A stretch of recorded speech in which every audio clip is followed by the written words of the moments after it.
My name is Epsiba Beulah. Before I was a Hindu girl doing a lot of idol worship, and I was like completely a traditional girl, like accepting what father says, what the elder says, and I was used to respect all those things. And after coming to the Lord, and I stopped the tradition. I completely stopped the tradition, and I just entered into the love and compassion of the Lord. My parents arranged for the marriage, and it was like a 2 months gap from the arrangement to the marriage. And immediately after marriage, like he said, like I don't like you. I just want to leave, and he left. Even I was pleading him, I was begging him, and I was asking him to come back, but it never happened. If he is not going to come to me, I want to die. That if he is going to be separated from me, I should die. The day I was about to kill myself, I was watching a TV channel, and immediately she started like, here one girl is crying. You have been separated with your husband, and you are planning to die now, but you are not going to do that. Immediately I called to one of my Christian friends, and she shared with me the gospel. On the spot, I accepted Lord as my Savior. The next moment, I felt free from the burdens and all kind of thoughts, and everything left me. Praise lord అండి. దేవునికి మహిమ కలుగును గాక. ప్రార్థన చేసుకుందాం. పరిశుద్ధుడా గొప్ప దేవా, నీకు స్తోత్రం, స్తుతి, మహిమ, ఘనత, ప్రభావం చెల్లించుకుంటున్నాం. నైనా ఈ సమయంలో ఉన్న పాటను నైనా నీ పాద సన్నిధికి వచ్చుటకు నైనా మాకు ఇచ్చిన ఈ గొప్ప తరుణానికి వందనాలయ్యా. ఏమిచ్చి నీ రుణమైతే మేము తీర్చుకోలేము, కానీ ప్రభా అయ్యా అంత్యకాలంలో తండ్రి ప్రభా జరగబోతున్న సంఘటనల గురించి చెప్పబడిన తండ్రి ప్రకటన గ్రంథంలోకి వెళ్ళి మొదటి 3 అధ్యాయంలోకి వెళ్ళి మీరు రాసిన 7 సంఘాల గురించిన సత్యాలు ఏమి రాశారు, ఎందుకు రాశారు, ఎవరికి రాశారు అనే ధ్యానాల గురించి ప్రభా మరి ఈ రోజు నుండి 7 రోజుల వరకు 7 సంఘాల గురించి మేము ధ్యానిస్తుంటుండగా ప్రతిరోజు కూడా మీ కృప, మీ కనికరము, మీ వాత్సల్యత మాకు దయచేసి మీ సత్యంలో మమ్మల్ని స్థాపించి మీరే మహిమ పొందుకోమని యేసుక్రీస్తు నామములో ప్రార్థన ఈ సమయాన్ని మీకు సమర్పిస్తున్నాం తండ్రి, ఆమేన్. ప్రైజ్ లార్డ్ అండి. దేవునికి మహిమ కలుగును గాక. మరి ప్రార్థన చేసిన రీతిగా అండి ఈ సమయంలో మరి నేనైతే ప్రకటన గ్రంథం గురించి ఇంతవరకు ఎప్పుడు ధ్యానించలేదండి. అంటే నేను ధ్యానిస్తాను కానీ ఎప్పుడు బోధించలేదండి. నాకు అంత ధైర్యం లేదు చెప్పడానికి. కానీ మరి దేవుని ప్రేరేపణతో మరి ప్రకటన గ్రంథంలోకి వెళ్ళి మరి 7 సంఘాల గురించి క్లుప్తంగా మనం నేర్చుకోబోతున్నామండి. మరలా చెప్తున్నాను, నా వాక్యం వినే ప్రేక్షకులని బట్టి నేను మరి వాక్యాలు చెప్తానండి. మెయిన్గా ఎలాంటి వాళ్ళంటే చదువు రాని వాళ్ళు, జ్ఞానం లేని వాళ్ళు, అన్యులే కావచ్చు, ఈవెన్ ముస్లిమ్స్ చూస్తున్నారండి నా వాక్యాన్ని ఎక్కువగా. మరి నాకు వచ్చే కాల్స్ మరి ఏంటంటే వాళ్ళకి ఈ వాక్యం గురించి సత్యాలు కొన్ని సత్యాలు నేను చెప్పగలిగినంతలో చెప్తూ వాళ్ళు అర్థం చేసుకునే రీతిగా మాత్రమే, అంతేకాని మరి ఏదో జ్ఞానం ఉందనో లేకపోతే మరి ఏదో గొప్పగా చెప్పాలని కాదని ముందుగా ఏదైనా పొరపాట్లు తప్పులు నా ద్వారా కానీ జరిగితే మరి క్షమించమని మరి గొప్ప సేవకులు కూడా నా వాక్యాలు వింటున్నారు, మరి నాకు కాల్స్ చేస్తున్నారు. కాబట్టి ముందుగానే క్షమాపణ కోరుకుంటున్నాను. అందుని బట్టి కూడా దేవునికి మహిమ కలుగును గాక. అయితే క్లుప్తంగా ఈరోజు మరి నేను మరి యోహాను గారు ఈ పత్రికలు రాయడం వెనకాలన్న కారణాలని చెప్తూ మరి మొదటి పత్రిక గురించి కూడా మనం, అంటే మొదటి పత్రిక ఏదైతే రాశాడో దాని గురించి కూడా మనము ధ్యానించబోతున్నామండి ఈరోజు.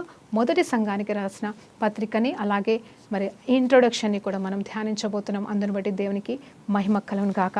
అయితే మరి మొదటిగా ఇక్కడ ఎవరికి ఈ వాక్యం వచ్చింది, మరి దేవుడు ఎవరితో మాట్లాడున్నాడు అనేది చూస్తే ప్రకటన గ్రంథం మరి మొదటి అధ్యాయం అంతా మనం ధ్యానిస్తే మరి ఏముంటుంది తెలుసా అండి. మొదటిగా దాసుడైన యోహాను గారికి, అంటే మరి శ్రేష్టమైన మరి భక్తుడు, మరి డిసైపుల్గా ఉన్నాడు, మరి యేసు ప్రభు వారికి మరి గుండెల మీద ఆనుకున్నవాడంట, మరి దగ్గరి వాడంట, ప్రియ స్నేహితుడిగా, ప్రాణ స్నేహితుడిగా గుర్తించబడిన యోహాను గారు మరి తను చెర పట్టబడిన తర్వాత పద్మాసు అనే స్థలంలో మరి చెరపట్టబడినప్పుడు, అంటే బంధించబడి ఉన్నప్పుడు అక్కడ దేవుని ఆత్మ మరి అది కూడా మరి పరిశుద్ధ దినమున ఆయన వైపు ఆయన పైన వాలినప్పుడు దేవాది దేవుడు ఆయనకి దర్శన రూపకంగా ఇచ్చిన మాటలే ఈ ప్రకటన గ్రంథం అని వాక్యం చెప్తుంది. అయితే ఒక మాట చూద్దామండి. ఇక్కడ ఏంటంటే మరి 1వ అధ్యాయము నేను 3వ వచనాన్ని చదువుతున్నానండి. ఏంటంటే ఇదిగో సమయము సమీపించినది గనుక ఈ ప్రవచన వాక్యములు చదువువాడును, జాగ్రత్తగా వినండి, చదువువాడును వాటిని విని ఇందులో వ్రాయబడిన సంగతులను గైకొను వాడును ధన్యుడు అని చెప్పేసి ఈ మాటను బట్టి ధైర్యము చేసి నేను మరి ఈ 7 సంఘాల గురించి చెప్పడానికి ఇష్టపడుతున్నానండి. అవును, ఏమంటున్నాడు తెలుసా అండి, ఈ సమయము సమీపిస్తుందంట. ఏది ఈ ప్రకటన గ్రంథంలో ఏవైతే దేవుడు మరి ఆ యోహాను గారికి చూపించాడో అవన్నీ కూడా నెరవేర్చే సమయం దగ్గరకు వచ్చినది కాబట్టి మరి అది ఎప్పుడు ఏంటి అనేది మనకి తెలియకపోవచ్చు, అక్కడ యోహాను గారు కూడా తెలియకపోవచ్చు, కానీ సమయం అయితే దగ్గర వస్తుందని ఒక సత్యం తెలుసు కాబట్టి ఆయన ఏమని ముందుగానే చెప్తున్నాడు అంటే, ముందు మాట అంటారు కదండి, ముందు మాటగా ఏం చెప్తున్నాడంటే ఈ ప్రకటన గ్రంథంలోకి వెళ్ళి పలికిన ప్రతి మాట ఎవరైతే చదువుతారో అంత మాత్రమే కాదు, వాటిని విని ఇందులో రాసిన సంగతులను అన్నింటినీ గైకొంటారు, అంటే పాటిస్తారు. జాగ్రత్త వినండి, వినాలా, నమ్మాలా, పాటించాలా, మరి చదవాలా కూడా. చదువు రాని వాళ్ళైతే వినండి. మరి అందుకే కదా నేను ఇక్కడ ఉన్నాను మీకు చెప్పడానికి. ఈరోజు దేవునికి మహిమ కలుగును గాక. అందరినీ కాకపోయినా కొందరినైనా రీచ్ అవ్వాలనే ఆశతో మరి మీరు చదవలేని వారు వినులాగన మరి నేను ఈ పత్రికని మరి ఆరంభిస్తున్నానండి. అందరిని బట్టి దేవునికి మహిమ కలుగును గాక. యోహాను ఆసియాలో ఉన్నప్పుడంట మరి 7 సంఘములకు శుభమని చెప్తూ మరి చెప్పి రాయున్నది వర్తమాన భూత భవిష్యత్ కాలములో ఉన్నవాడును మరి అలాగే ఆయన సింహాసనమును ఎదుటనున్న 7 ఆత్మల నుండి నమ్మకమైన సాక్షియు మృతులలో నుండి ఆది సంబూధుడిగా లేచిన వాడును మరి భూపతులకు అధిపతి అయిన యేసు క్రీస్తు నుండి కృపా సమాధానములు మీకు కలుగును గాక. మనలను ప్రేమించుచు తన రక్తము వలన మన పాపముల నుండి మనల్ని విడిపించు వానికి మహిమ ప్రభావములు యుగయుగములకు కలుగును గాక. ఆమేన్. చూడండి, ఇక్కడ యోహాను గారు యేసు ప్రభు గురించి 7 ఆత్మలు కలిగిన వాడంట, అలాగే మరి ఆది అంతమైన వాడని చెప్తున్నాడు. శుభమని చెప్పి మనకి రాస్తున్న మాట ఏంటంటే మరి వర్తమాన భూత భవిష్యత్తులో అన్ని వేళలో ఉన్నవాడంట. దేవునికి మహిమండి. నమ్మకమైన సాక్షి అంట, మరి మృతుల నుండి లేచిన వాడంట, ఆది సంబుధుడైన వాడంట. మరి దేవాది దేవుణ్ణి పొగుడుతూ మరి అతడు చెబుతున్న మాటల గురించి మరి యోహాను గారు రాస్తున్నారు. ఆయనకే మరి మహిమ ఘనత ప్రభావాలు చెల్లునుగాక. ఆ దేవాది దేవుడు మరి మీతో మాట్లాడుతున్న మాటలు, అంత గొప్ప దేవుడు, ఆ సజీవుడు మీతో మాట్లాడుతున్న మాటలు ఇవని మరి ముందు మాటగా చెప్తా ఉన్నాడు. తర్వాత చూస్తే దేవునికి ఒక రాజ్యముగానే, చూడండి ఇప్పటిదాకా ఎవరిని పొగడాడండి, ఎవరి గురించి మాట్లాడుతున్నాడు, మరి తండ్రి దేవుణ్ణి, అదే యేసు ప్రభు గురించి మరి గొప్పగా పొగిడిన యోహాను గారు ఇంకొక మాట అంటున్నారు, ఇదిగో ఆయన మేఘారుడై వచ్చుచున్నాడు, ప్రతి నేత్రము ఆయనను చూచును అని చెప్తూ దానికంటే ముందుగా దేవునికి ఒక రాజ్యముగాను యాజకులుగాను ఎవరిని చేశాడండి, మనలను చేసి ఉన్నాడు అంటున్నాడు. చూడండి, ఆయన మనలను తన తండ్రియగు దేవునికి ఒక రాజ్యముగాను యాజకులుగాను చేసెను. మరలా చదువుతానండి, మరి జాగ్రత్తగా వినండి. హల్లెలూయా. ఈ మాట 100,000 సార్లు విన్నారో నాకు తెలియదు, కానీ ఈరోజు మీ కళ్ళు తెరవబడను గాక, నా నేత్రాలు తెరవబడి ఉన్నాయండి, మీ నేత్రాలు కూడా తెరవబడను గాక. ఏమంటున్నాడంటే ఆయన మనలను తన తండ్రియగు దేవునికి ఒక రాజ్యముగాను అలాగే యాజకులుగాను చేసినట. ఎవరు చేశారండి? ఎవరు చేశారు? ఆయన చేసి ఉన్నాడు. హల్లెలూయా. నువ్వు నేను బైబుల్ కాలేజో లేకపోతే ఏ కాలేజో ఏ అభిషేక్తుడో ఎవరో వచ్చి చేయలేదండి. ఎవరో అభిషేకించే వాళ్ళు మనల్ని అభిషేకించలేదు, ఎవరో మనల్ని పిలవలేదు. కానీ ఇక్కడ ఏం మాట్లాడుతున్నాడండి, ప్రతి ఒక్కరికి ఈ మాటలు, ప్రతి ఒక్కరికి అండి. 7 సంఘాలు అంటే ఇన్క్లూడ్స్ ఎవ్రీబడి. నువ్వు క్రైస్తవుడు అయితే ఇంకా నీకు కంపల్సరిగా వర్తిస్తుందండి ఈ మాట. ఏమంటున్నాడు, నేనేం చేశాడంట తెలుసా? దేవాది దేవుడు యాజకుడిగా చేసి ఉన్నాడంట. హల్లెలూయా. రాజ్యముగా చేసి ఉన్నాడంట. ఆయన రాజ్యముగా నిన్ను చేస్తే ఆయన రాజ్యమైన నీలో ఏముంది, ఏముండాలి, ఏముండకూడదు. ఆయన యాజకుడిగా నిన్ను చేస్తే నువ్వు ఎవరి విషయంలో యాజకుడిగా ఉంటున్నావు, ఎవరికి నువ్వు యాజకత్వం చేస్తున్నావో నువ్వు జ్ఞాపకం చేసుకో ఈ మధ్యాహ్న కాల సమయంలో. తర్వాత ఏమంటున్నాడు తెలుసండి, ఇదిగో ఆయన మేఘారుడై వచ్చుచున్నాడు, ప్రతి నేత్రమును ఆయనను చూచును, ఆయనను పొడిచిన వారును చూచెదరంట. అంటే పొడిచిన వారంటే అప్పుడు ఆయనని చంపి పొడిచిన వారి గురించి మాత్రమే కాదండి, వారు ఎట్లా చూస్తారో నాకు తెలియదు, కానీ ఇదిగో ఆయనను కాదనుచున్న వారిని, తృణీకరిస్తున్న వారిని, మాటలతో పొడుస్తున్న వారిని. చూడండి, ఒక మాట గుర్తొస్తుంది ఈ సమయంలో, మీరెవరైతే ఈ ప్రజలకి చేస్తారో, ఇదిగో లేని వారికి చేస్తారో లేకపోతే నా వారికి చేస్తారో మీరు నాకు చేస్తున్నట్టే. మీరు నాకు చేస్తే అంటే యేసు ప్రభు చెప్తున్నారు, నా తండ్రికి చేసినట్టే. చూడండి ఏమంటున్నాడు ఇక్కడ, వారికి చేస్తే నాకు చేసినట్టే, నాకు చేస్తే నా తండ్రికి చేసినట్టే. ఇదిగో నన్ను చూస్తే తండ్రిని చూసినట్టుగా, మీరు నాతో ఏకమై ఉంటే మీరు తండ్రితో ఏకమైనట్టే అని యోహాను పత్రికలో మరి యోహాను గారి సత్యాలు ఎన్నో రాసి ఉన్నాడు. ఇక్కడ అదే రీతిగా ఇక్కడ ఏమంటున్నాడు తెలుసా, మరి పొడుస్తే అంటే మనము అంటే మనమే అని కాదు, లోకంలో ఉన్న వాళ్ళు క్రైస్తవులనే పొడుచుకుంటున్నారు. అంటే కత్తితో పొడవడం కాదు, మాటలతో, పరిస్థితులతో, సిచ్యువేషన్స్తో మరి పొడుచుకుంటున్నారు. వారందరూ కూడా క్రైస్తుని పొడుస్తున్నట్టేనండి. మనుషుని పొడుస్తున్నారే కావచ్చు వాళ్ళు, కానీ క్రీస్తుని పొడుస్తున్నారు. వారందరూ కూడా చూస్తారంట. క్రీస్తుని వ్యతిరేకించిన వాళ్ళు, క్రీస్తుని అంగీకరించిన వాళ్ళు, క్రీస్తు సేవలో ఉన్నవారు, మరి క్రీస్తు అంటే ఎవరో తెలియని వారు సైతం మరి ఆయనను చూసి భూరాజులందరూ కూడా చూసెదరు, ఆయనను చూచి రొమ్ము కొట్టుకొందురు అని చెప్తా ఉన్నాడు. అది జరగబోతున్న సంఘటన గురించి. అప్పుడు ఆయన ఎప్పుడైతే వస్తాడో, రాబోతున్నాడు కదండి, ఆయన వచ్చిన రోజు అంటే ప్రతి నేత్రము చూస్తుంది, ఏ కన్ను కూడా ముయ్యబడదని చెప్పేసి అంటున్నాడు. అంటే ప్రతి కన్ను కూడా ఆయన రావడం చూసినప్పుడు మరి అయ్యా ప్రభా యేసయ్యా అని మరి నిజంగా గట్టిగా మొరపెడతారంట. దేవునికి మహిమ కలుగును గాక. చూడండి ఆ తర్వాత అల్ఫా ఒమేగా నేనే అని చెప్తున్నాడు. ఇప్పుడు ఇక్కడ ఆత్మదేవుడు మాట్లాడుతున్నాడు, నేనేమై ఉన్నానో మరి అక్కడ ఇంట్రొడక్షన్ ఇచ్చుకుంటున్నాడు. మరి వర్తమాన భూత భవిష్యత్తు కాలంలో ఉన్నవాడను నేనే అని సర్వాధికారం కూడా దేవుడు ప్రభుకి ఇచ్చి ఉన్నాడని చెప్పేసి మాట్లాడుతున్నాడండి. ఈ రీతిగా చూసుకుంటూ వెళ్తే మరి 7 సంఘములకి మరి నేను రాయబోతున్న మాటలు మరి వివరించి రాయు అని చెప్తున్నాడు. ఇక్కడ మనము చాలాసార్లు మరి 2వ అధ్యాయం నుండి 3వ అధ్యాయం వరకు ఈ 2 అధ్యాయాలలో 7 సంఘాలకి మరి రాసిన మాటలు రాయబడతాయండి. అది మాత్రమే మనం ధ్యానిస్తాం, నిజమే. కానీ నిజం చెప్పాలంటే 1వ అధ్యాయంలో రాయబడిన ప్రతి ఒక్కటి కూడా 7 సంఘాలకి రాయబడిన మాటలేనండి. వాటితో పాటుగా ఏ సంఘానికి తగ్గట్టుగా ఆ సంఘానికి మరలా ఇక్కడ అంటే బీబిట్గా అంటే రాయబడింది. అంటే సెకండ్ భాగముగా మరి ఇండివిజువల్ పర్సనల్ లెటర్స్ అనేవి ఇక్కడ ఉన్నాయి. కానీ పైన యేసు ప్రభు గురించి, అలాగే దేవుని గురించి, మనమేమై ఉన్నామో దాని గురించి, అలాగే రాకడ గురించి, ఇవన్నీ కొన్ని సత్యాలు 1వ అధ్యాయంలో రాయబడినవి చాలా ఉన్నాయండి. ఇవన్నీ మరలా మీరు చదువుకుంటే సంతోషం. అవన్నీ కూడా మరి ప్రతి ఒక్క సంఘానికి కూడా రాయబడింది. ఆ తర్వాత ఒక్కొక్క మాట మరి వివరింపబడింది. అయితే ఇక్కడ చూడండి, రాజ్యముగా చేయడం మాత్రమే కాదు, 18వ వచనాన్ని చూసినప్పుడు నేను మొదటి వాడను, కడపటి వాడను, జీవించువాడను, మృతుడనైతిని, కానీ ఇదిగో యుగ యుగములకు నేను సజీవుడని అంటున్నాడు. నేనెందుకు మరి ఆయన అడ్రస్సింగ్ గురించి మాట్లాడుతున్నాను అంటే, ఇక్కడ దేవాది దేవుడు నేను ఏమై ఉన్నాను, అవునండి, యేసు ప్రభు వారు ఏమై ఉన్నారు, తండ్రి దేవుడు ఏమై ఉన్నారని మనము 1000 నామాలని రాసుకోవచ్చు, ఇంకెన్నో నామాలు ఆయనకు పెట్టొచ్చు. అది మనం రాసుకుంటున్నాము కావచ్చు, లేకపోతే వాక్యంలో ఆయన చెప్పిన మాటల్ని, ఆయన తన గురించి చెప్తున్న పదాలని తీసుకొని ఆయన ఇదై ఉన్నాడు, ఆయన అదై ఉన్నాడు అని చెప్పేసి మనం చెప్పొచ్చు. ఇక్కడ తండ్రి దేవుడు మరి డైరెక్ట్గా అంటే యేసుప్రభు వారే కావచ్చు, ఆయన డైరెక్ట్గా తన గురించి తనే మనతో ఇంట్రొడక్షన్ ఇచ్చుకుని నేను ఇది అని చెప్పేసి ఆయన మాట్లాడుతున్నాడు. ఆయన అడ్రస్సింగ్ చేస్తున్నాడండి, తనకు అడ్రస్సింగ్ చేస్తూ సంఘములతో కూడా అడ్రస్సింగ్ ఇస్తున్నాడు. మరియు మరణము యొక్కయు పాతాళం యొక్కయు తాళపు చెవులు నా స్వాధీనంలో ఉన్నవి అంటున్నాడు. హల్లెలూయా. మరణ భయం ఉందా ఎవరికైనా? దేవుడి ఆజ్ఞ లేకుండా మనము చనిపోలేమండి. అందుకే ప్రకటన గ్రంథంలో ఒక అధ్యాయం ఉంటుందండి, మరి రాబోయే కాలంలో కూడా దేవుడు అనుమతిస్తే ధ్యానిద్దాం. ఏంటంటే ఒకటే మాట ఏంటంటే 7 సంవత్సరాల ఏంటండి శ్రమకాలం అంట. శ్రమలు వచ్చినప్పుడు అంటే మామూలు శ్రమలు కదా, 7 సంవత్సరాల శ్రమకాలం అని ఒకటి మరి అది ఒకటి ఉంటుంది. అది వచ్చినప్పుడు అంట మరణం అనేది ఉండదంట.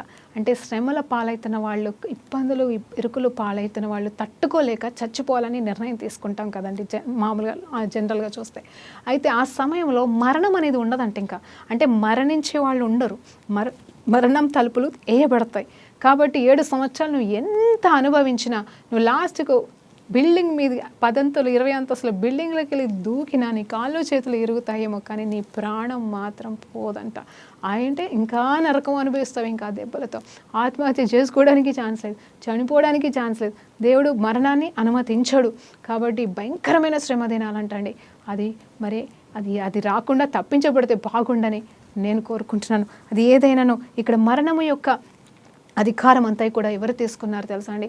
దేవాది దేవుని చేతిలో ఉంది. సాతాను మనల్ని కేవలం ఏంటంటే గాయాలు లేపుతుందేమో, ఇబ్బందులు పెడుతుందేమో సాతానుగాడు, లేకపోతే మనల్ని ఇంకేమో చేస్తాడేమో, కానీ నాశనం చేయడానికి కూడా చూస్తాడు కావచ్చు, నష్టాలు తీసుకొస్తాడు కావచ్చు, పాపంలోకి పడేస్తాడేమో కావచ్చు, కానీ వాడు మనల్ని చంపలేడండి. హల్లెలూయా. అందుకే సంవత్సరాలు మీకు ఒక మాట చెప్తాను, దయ్యం పట్టినవాడు వాడు ఏం చేస్తాడంట, పోయి రాళ్ళతో కొట్టుకుంటాడంట, రాయికేసి కొట్టుకుంటాడంట.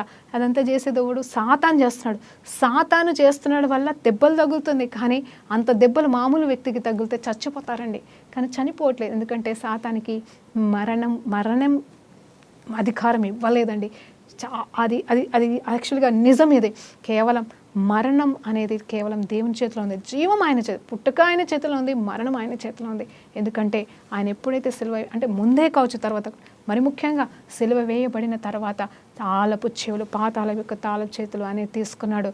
మరణానికి అప్పచెప్పాలన్నా కూడా అది దేవుని వశంలోనే, దేవాది దేవుని వశంలో, ఎందుకని సాతాను వశంలో లేదని మీకు జ్ఞాపకం చేస్తున్నాను. అందుకోసమే ఆయన తన గురించి కంప్లీట్గా చెప్పుకుంటున్నాడు. అంటే ఆయన చెప్పుకుంటే సరిపోదు కదండి, దాన్ని మనం అర్థం చేసుకోవాలా. బ్రతికినా నీవే, జీవించినా నీవే, మరణించినా నీవే అని మనం నిలబడగలుగుతాము. అయితే 7 సంఘాలకి దేవుడు ఏం చెప్తున్నాడంటే 7 నక్షత్రాలుగా పోల్చాడంట. అలాగే 7 ఆత్మలు కలిగిన వాడు మరి 7 దీపస్తంభాలుగా కూడా మరి ఆ సంఘాన్ని పోలుస్తూ ఉన్నాడు. మరి 7 నక్షత్రములని 7 సంఘపు దూతలుగాను, అలాగే 7 దీపస్తంభములను 7 సంఘాలుగా మరి వర్ణిస్తూ మరి మిగతా ఆ మొదటి అధ్యాయంలో మిగతా వచనంలో రాయబడింది. అయితే మరి ఇక్కడ ఎన్ని సంఘాలు ఉన్నాయి అనేది చూస్తే 7 సంఘాలు ఉన్నాయండి. హల్లెలూయా. 7 సంఘాలలో ఎఫెసు, స్ముర్నా, పెర్గమి, తర్వాత థయథైరు, మరి సార్దీసు, ఫిలిప్పిదియా, లవదోకియా అని 7 సంఘాలకి మరి ఇవన్నీ మాటలు కూడా 7 సంఘాలకి మరి వివరించి మాట్లాడుతూ ఉన్నాడు. తర్వాత మొదటి సంఘం గురించి కొద్దిగా మనం మాట్లాడుకోబోతున్నాం. మొదటి చర్చ్ ఏంటి అంటే మరి అక్కడ మరి అది ఏం చర్చ్ అనేది చూస్తే ఎఫెస్సిలో ఉన్న సంఘపు దూతలకు ఇలాగు రాయము అని చెప్తున్నాడు. అంటే పైన మాటలన్నీ కూడా రాయాలి, అలాగే ఈ మాటలు కూడా రాయాలి. అయితే ఇక్కడ ఈ సంఘాన్ని ఎట్లా అడ్రస్ చేస్తున్నాడో చూడండి. 7 నక్షత్రములోను తన కుడి చేత పట్టుకొని 7 దీపస్తంభముల మధ్యలో సంచరిస్తువాడు చెప్పు సంగతులు ఏమనగా. చూడండి, పైన ఇవన్నిటి ఆయన పేరు ఆల్రెడీ పైన అధ్యాయంలో అందరికీ చెప్తున్నాడు, కానీ ఈ సంఘానికి స్పెషల్గా ఏమని అడ్రస్సింగ్ ఇస్తున్నాడంటే 7 నక్షత్రములను, అలాగే మరి తన కుడి చేతన పట్టుకొని 7 దీపస్తంభముల మధ్య సంచరించువాడు చెప్పు సంగతులేమని తనగా మరి అక్కడ మాట్లాడుతున్నాడు. అంటే దాని వెనకాల కూడా ఒక కారణం ఉంటుందండి. నీ క్రియలు చూడండి, అక్కడ అడ్రస్సింగ్ ఆ పేరుతో ఎందుకు చేశాడనేది చూడండి. ఏమంటే దీపస్తంభాల మధ్యలోనే అడ్రస్సింగ్ చేస్తున్నాడు. ఇది గుర్తు పెట్టుకోండి. చివరి వరకు సంచరిస్తున్న వాడు చెప్పు సంగతులేమనగా నీ క్రియలను, నీ కష్టములను, నీ సహనమును నేను ఎరుగుదును. దయచేసి వినండి, ఇక్కడ నీ అన్నప్పుడు ఇక్కడ సంఘం అంటే ఎవరో కాదు, మళ్ళీ వాళ్ళకెవరికో రాసిన సంఘం గురించి చెప్తున్నా అని స్టోరీ లాగా వినొద్దు, కానీ నీ గురించి మాట్లాడుతున్నాడేమో. 7 సంఘాలలో ఒక్కొక్క సంఘం గురించి నేను చెప్తుండగా, మాట్లాడుతుండగా, మనం ధ్యానిస్తుండగా అందులో నిన్ను ఊహించుకో, నిన్ను పెట్టుకో. నిన్ను ఊహించుకోవడం కాదు, నిన్ను పెట్టుకో. అదేమన్నా నీలో ఉందా, నీలో లేదా అనేది ఈరోజు పరిశీలించుకో. మరి ఈ అద్దం అనే వాక్యము నీకు నిన్నుగా చూపిస్తుండగా సరి చేసుకోవాల్సిన చోట సరి చేసుకోమని బ్రతిలాడుతున్నాను. చూడండి, ఇక్కడ ఏమంటున్నానంటే నీ క్రియలు, చూడండి మంచిగా మాట్లాడుతున్నాను దేవుడు, ఇక్కడ ఏం గద్దించట్లా. నీ క్రియలు, నీ కష్టమును, నీ సహనమును చూడండి, నేనెరుగుదును. నీవు దుష్టులను సహింపలేదు. అపోస్తులు కాకయే మరి తాము అపోస్తులని చెప్పుకొను వారిని పరిశీలించి వారు అబద్ధికులని నీవు కనుగొంటివి. అంత మాత్రమే కాదు, నీవు సహనము కలిగి నామము నిమిత్తము భారము భరించి అలయలేదని, అంటే అలసిపోలేదని నేను ఎరుగుదును. చూడండి, నీ గురించి తెలుసంట దేవుడికి, నీ కష్టం తెలుసంట, నీ బాధ తెలుసంట, నీ వేదన తెలుసంట, ఇదిగో మోసం చేస్తున్న సేవకుల గురించి కూడా నీకు తెలుసంట. అయినా సరే నువ్వు మాత్రం అలయక నీ పని నువ్వు చేసుకుంటూ నమ్మకంగా నిరుత్సాహం లేకుండా నిలబడుతున్నావని నీ గురించి దేవుడు సాక్ష్యం చెప్తున్నాడమ్మా ఈ మధ్యాహ్న కాల సమయంలో. అంత మాత్రమే కాదు, నీ గురించి ఒక్క మాట నాకు ఉన్నది అని చెప్తున్నాడు. మరి అయినను అంటే ఇంత మంచి నీలో ఉన్నాయి, కానీ ఒక్కటి నీ గురించి చెప్పాలి. ఒక్క నెగిటివ్ నీలో ఉంది, కానీ నువ్వు నెగిటివ్ కాదు. ఏంటంటే ఒక్క మాట చక్కగా చెప్తున్నాడు, నీవు నీ మొదటి ప్రేమను కోల్పోయి ఉన్నావు. హల్లెలూయా. ఈ మొదటి ప్రేమ గురించి మరి దయచేసి నేను క్లుప్తంగా ఈరోజు చెప్పలేకపోతున్నాను. కారణం ఏదైనాను నేను ఒక మాట అంటానండి. మరి యూట్యూబ్లోకి వెళ్ళండి దయచేసి. Glorious grace and truth ministries house of ప్రేయర్లో how to reach the first love of God అని ఒక చక్కటి మెసేజ్ దేవుడు మరి ఇవ్వడం, దాన్ని నేను ఎక్స్ప్లెయిన్ చేయడం అనేది జరిగింది. సో దయచేసి మీరు చదువుకున్న వారైతే, యూట్యూబ్ ప్రేక్షకులైతే మరి ఖచ్చితంగా ఆ మెసేజ్ వినవలసిందిగా దేవుని పేరిట కోరుకుంటున్నాను. అలాగే వీలైతే మధ్యలో మరి గాస్పెల్ టీవీ ద్వారా ఆ మెసేజ్ మరలా మనం వినబోతాము. అలాంటి సమయంలో మీరు వినొచ్చు, ఒకవేళ మీకు యూట్యూబ్ ఆప్షన్ లేకపోతే. మరి నేను ఎందుకు చెప్తున్నానంటే మొదటి ప్రేమ ప్రాముఖ్యమైనది. ఆ మొదటి ప్రేమ లేని ఎడల మనం వ్యర్థులం అని చెప్పేసి దేవుడు చెప్తున్నాడు. నీకు అది కావాలా? ఇంత మంచితనం నీలో ఉన్నా, ఇన్ని క్రియలు నీలో ఉన్నా, ఇంత యథార్థత నీలో ఉన్నా, నువ్వు అలసిపోకుండా నా కోసం పనిచేస్తున్నావు. చూడండి, అలసిపోయకుండా పనిచేస్తున్నావు అంటారు, దేవుని కోసం నిలబడుతున్నావు అంటారు, అన్నీ చేస్తున్నావు, కానీ ప్రేమ లేదంటే ఏ ప్రేమ లేదు? మొదటి ప్రేమ లేదు. మొదటిలాగా నువ్వు లేవని ఇక్కడ దేవుడు జ్ఞాపకం చేస్తున్నాడు. సో ఆ మొదటి క్రియలు ఇక్కడ ఏమంటున్నాడు తెలుసా? సొల్యూషన్ ఇస్తున్నాడు. మళ్ళీ వెంటనే ఏమంటున్నాడు తెలుసా? నిన్ను గద్దించట్లేదు, నేను తిట్టట్లేదు, బాబు నీలో ఇది లేదు, ఏంటి? మొదటి ప్రేమ లేదు. కాబట్టి ఆ మొదటి ప్రేమ సమయంలో నువ్వు చేసిన క్రియలు ఎవరితో అండి? మొదటి ప్రేమ వాళ్ళతో వీళ్ళతో కాదు, దేవుని విషయంలో నువ్వు దేవుని తెలుసుకున్నప్పుడు, దేవునితో గడిపినప్పుడు, దేవుని తెలుసుకున్నప్పుడు, దేవుని రక్షణలోనికి వచ్చినప్పుడు నువ్వు అనుభవించిన మొదటి ప్రేమని, నువ్వు చూపించిన మొదటి ప్రేమని, నువ్వు చేసిన మొదటి క్రియలు జ్ఞాపకం చేసుకొని వాటిని మరలా చేయమని దేవుడు జ్ఞాపకం చేస్తున్నాడు. అంత మాత్రమే కాదు, చాలా కష్టం కదండి. మరి క్లుప్తంగా చెప్తాను, అంటే ఆల్మోస్ట్ ఇక్కడ మాటలు అయిపోయినాయి, ఇక్కడ చెప్పడానికి ఏమీ లేదు. కానీ ఇక్కడ ఏముందంటే, అంటే ఈ ఈ ఈ సంఘానికి గురించిన మాటలు ఇంకా 2 మాటలు ఉన్నాయి, సమయం తక్కువ ఉంది. కానీ మొదటి ప్రేమని పైకి ఆ ప్రేమలోకి రీచ్ అవ్వడం అయితే నిజంగా ఇంపాసిబుల్ అండి. మరలా చెప్తున్నాను, సేవకులదే అయినా మాలాంటి వాళ్ళే కావచ్చు, నాకంటే పెద్ద సేవకులే కావచ్చు, ఎవరైనా సరే మొదటి ప్రేమని ఖచ్చితంగా కోల్పోతాం. ఎందుకంటే పనిలో బిజీ అయిపోయి దేవునితో గడపడం తగ్గిపోతుంది, దేవుని స్వరం డైరెక్ట్గా వినడం తగ్గిపోతుంది. అలా అని చెప్పేసి దేవుడు మమ్మల్ని నడిపించడం అంటే ఖచ్చితంగా నడిపిస్తాడు. మా వల్ల పొరపాటు జరగనీయకుండా కాపాడుతాడు ప్రతి క్షణం. అది ఎప్పుడు తెలుస్తుంది తెలుసా అండి? జరిగిన తర్వాత తెలుస్తుంది. ముందు ఎప్పుడు తెలుస్తుంది తెలుసా అండి? మొదటి ప్రేమలో ఉన్నప్పుడు, దేవునితోనే గడుపుతున్న సమయంలో ఏం చేయబోతుందో ముందుగానే తెలుస్తుంది. కానీ తర్వాత ఏమైనా చెప్తా ఉంటాడు దేవుడు, మేము గ్రహించకుండా ఉంటాము. జరిగిన తర్వాత చెప్పావు కదా ప్రభా అన్న స్థితిలోకి వచ్చేస్తామండి. అదొక అనుభవం. అయితే ఇంకొకటి ఏంటంటే, మనం ఏదో తెలిసి తెలియకుండా చేసిన తప్పు వల్ల మనం ఎలా పడిపోతామంటే, దేవుని ప్రేమ మొదటిగా పొందుకున్నప్పుడు, మరి గతంలో ఉదాహరణ చెప్పాను, మనము ఎస్కలేటర్ అండి, అంటే escalator in the sense lift అనుకోండి, లిఫ్ట్ బటన్ నొక్కగానే గ్రౌండ్ ఫ్లోర్ నుండి 5th ఫ్లోర్కి ఎంత సెకండ్లో మనం వెళ్ళిపోతాం, అంటే తొందరగా వెళ్ళిపోతాం, ఎలాంటి కష్టం లేకుండా వెళ్ళిపోతాం. అలా దేవుణ్ణి మొదటిగా తెలుసుకున్నప్పుడు ఆ ప్రేమలో అలా పైకి వెళ్ళిపోతాం, కష్టం లేకుండా వెళ్ళిపోతాం, ప్రయాసం లేకుండా వెళ్ళిపోతాం, దేవుని ప్రేమలో మునిగి తేలుతాం, పైకి వెళ్తే బాగుంటుంది కదండి. అలాగే కానీ తెలియకుండా మనం ప్రేమలో తగ్గిపోతుంటే ఎలా అయిపోతామంటే, ఒకటేసారి మరి జారిపోయినట్టుగా, కింద పడిపోయినట్టుగా, అది జారుడు బండ నుండి ఎలా జారిపోతామో అలా కిందికి పడిపోతాం. అయితే మరి పైకి ఎక్కలేమా అంటే ఎక్కుతామండి. అయ్యో ప్రభా అని ప్రతి సంవత్సరం, అయ్యా ఇప్పుడైనా మొదటి ప్రేమ, ఇదివరకు బాగా ప్రేయర్ చేసాం, బాగా పనులు చేసాం, బాగా ఉండే, నీతోనే గడిపాను ప్రభా, ముందు నువ్వే ప్రభా, ఈ సేవ కాదు, ఏమీ కాదు, ఈ పని కాదు, ఈ జాబ్ కాదు, లేకపోతే నువ్వుంటే చాలు ప్రభా, ఈ కుటుంబం కాదు, ఏం కాదు ప్రభా, నువ్వు కావాలి, మొదటిలాగా నేను ఉంటాను ప్రభా అని ప్రయాసపడుతూ ఒక్కొక్క మెట్టు ఎక్కుతాం. ఎందుకంటే నేను ఒకటి చెప్తున్నానండి, పడిపోయిన తర్వాత లిఫ్ట్ డోరు క్లోజ్ అయిపోతుంది, కానీ మెట్టు ఎక్కడానికి మనకు దారి ఉంది. ప్రేమకి వెళ్ళడానికి, పైకి వెళ్ళడానికి దారి ఉంది, ఆ మొదటి ప్రేమను రీచ్ అవ్వడానికి దారి ఉంది. కానీ ఇప్పుడు లిఫ్ట్ లేదండి. ఎలా వెళ్ళాలంటే మెట్లు ఎక్కాలి. హల్లెలూయా. ఒక్కొక్క మెట్టు ఎక్కుతూ వెళ్తుంటే మళ్ళీ 4 మెట్లు ఎక్కామా, ఏదో సమస్య, ఏదో ఇబ్బంది, ఏదో శోధన, ఏదో శ్రమ, ఎక్కడో తప్పు చేస్తాం, మళ్ళీ 4 మెట్లు ఎక్కి 2 మెట్లు దిగుతామేమో. ఆ స్లో ప్రాసెస్లో ఎక్కుతూ వెళ్ళిపోతాం. కానీ అది చాలా కష్టమవుతుంది. వెళ్ళే లోపలే ప్రాబ్లం, ఫస్ట్ ఫ్లోర్కి వెళ్ళే లోపల ఇంకొక ఫ్లోర్కి దిగిపోతాం, లేకపోతే 4 ఫ్లోర్లు అయినాక మళ్ళీ 3ర్డ్కి పడిపోతామేమో. అలాంటి సిచ్యువేషన్ వెళ్తాం. కానీ ఆ 5th ఫ్లోర్ అంటే ఆ మొదటి ప్రేమ ఫ్లోర్లోకి వెళ్ళడం చాలా ప్రయాసం అయిపోతూ ఉంటుంది. కానీ నిజం చెప్పాలంటే పడతాం, కానీ రీచ్ కాలేము. అందుకోసం ఏం చెప్తున్నానంటే, నీకు నిజంగా మొదటి ప్రేమ కోల్పోయినావు అని అనిపిస్తే వెంటనే దేవుని పాదాలు పట్టుకో. నీ అప్పుడు నువ్వు ప్రయాసపడి లిఫ్ట్ ఎక్కేసావా, ప్రయాసపడి దేవుని ప్రేమలో అడుగు పెట్టావా? కాదు కదా, ఆయన ఆలింగనం చేసుకొని ఆకర్షించుకున్నాడు. మనము ఎలాంటి ప్రయాసం లేకుండా వెళ్ళిపోయాం.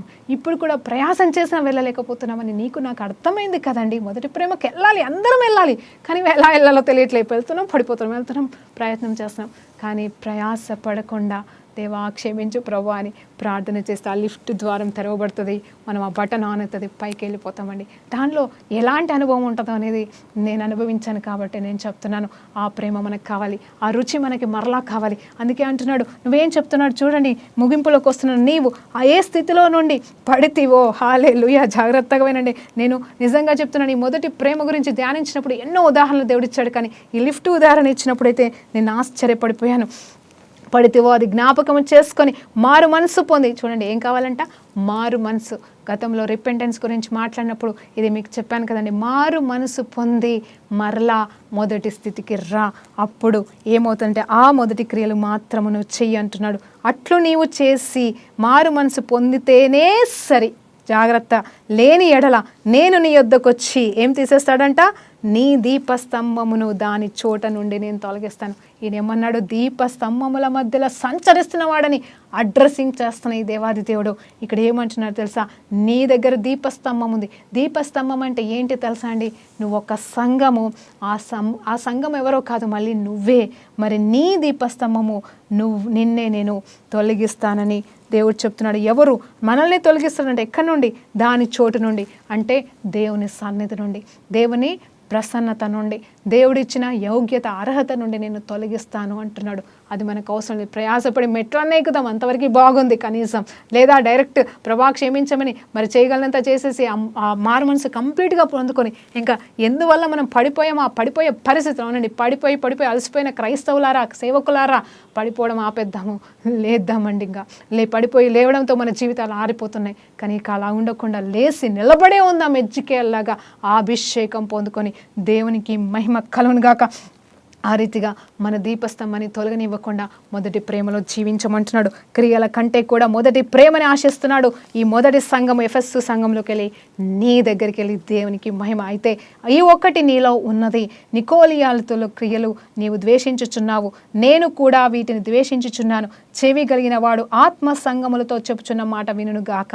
జయించు వానికి దేవుని పరిదేశంలో మరి జీవవృక్ష ఫలమును తినిస్తున్నట్టు ఇక్కడ. అంత మాత్రమే కాదు, ఈ విషయంలో నువ్వు గెలుస్తే అంటే ఇక్కడ గెలవాలి. ఏది పోరాటం ఇక్కడ, మొదటి ప్రేమలోకి వెళ్ళడం అనేది నీకు దేవుడు అప్పచెప్తున్న యుద్ధ పోరాటం. ఇక్కడ నువ్వు పడిపోయావు, అక్కడ గెలువు. అక్కడ గెలిస్తే దేవుడు నీకు జీవ వృక్షంలోకి వెళ్ళి ఫలాన్ని అంటే ఎంత గొప్ప దీవెన ఆశీర్వాదం ఇవ్వబోతున్నాడు. అంత మాత్రమే కాదండి, ఇంకొక మాట ఏంటంటే నికోలాలియోల తుల క్రియలంట. అవేంటి, ఏం లేదండి, పాపం చేస్తే కూడా దేవుడు ఉన్నాడు కదా, దేవుడు రక్తం చిందించాడు కదా, సో పాప క్షమాపణ ఉంది కాబట్టి మనము పాపం చేసినా పర్వాలేదనే రాంగ్ బోధ అండి. అలాంటి బోధ నుండి దేవుడు తప్పించుకోమంటున్నాడు. దేవుడు క్షమిస్తాడు కరెక్టే, కానీ ఎప్పుడు తెలుసా అండి, మారు మనసు పొందుకొని క్షమాపణ కోరుకొని ఆ పాపంలో పడకుండా, ఒకవేళ ఆ పాపాన్ని చేయకుండా నువ్వు ఉండలేకపోతే దేవుణ్ణి ఆశ్రయించి, ప్రభా నన్ను కాపాడు, నన్ను విడిపించు, ఇది చేయకుండా నేను ఉండలేకపోతున్నాను, ఇంకా నా వల్ల కాదు, నేను ప్రయత్నించి ఓడిపోయాను కాబట్టి నువ్వే నా దిక్కని కనీసం దేవుని పాదాలన్న పట్టుకో ఆ పాపం చేస్తూ కూడా, అప్పుడు నీకు విజయం ఉంటుంది, సహాయం చేస్తాడు. అంతే కదండి. అంతేకాని పాపం చేస్తూ నా దేవుడు ఏమనడు, నా దేవుడు నా కోసం రక్తం కార్చాడు కదా అని అనుకోవడం తప్పు బోధ అండి. ఆ బోధ కాదు మనది. కానీ దేవుడు క్షమించే దేవుడే, కరుణించే దేవుడే. ఎప్పుడంటే నువ్వు మారు మనసు పొందుకున్నప్పుడు. అలాంటి వారికి నిజంగా దేవుడు జీవ కిరీటాన్ని ఇస్తాడు. ఇక్కడ జీవవృక్షం ఏంటి తెలుసా అండి, మరే అది నిజమైన ఆశీర్వాదము పరలోకంలో ఉన్నదంట. ఆ ఆశీర్వాదం, ఆ ఫలాన్ని దేవుడు మనకి ఈ లోకంలోనే ఇస్తానని వాగ్దానం చేస్తున్నాడు. అందును బట్టి దేవునికి మహిమ కలుగును గాక.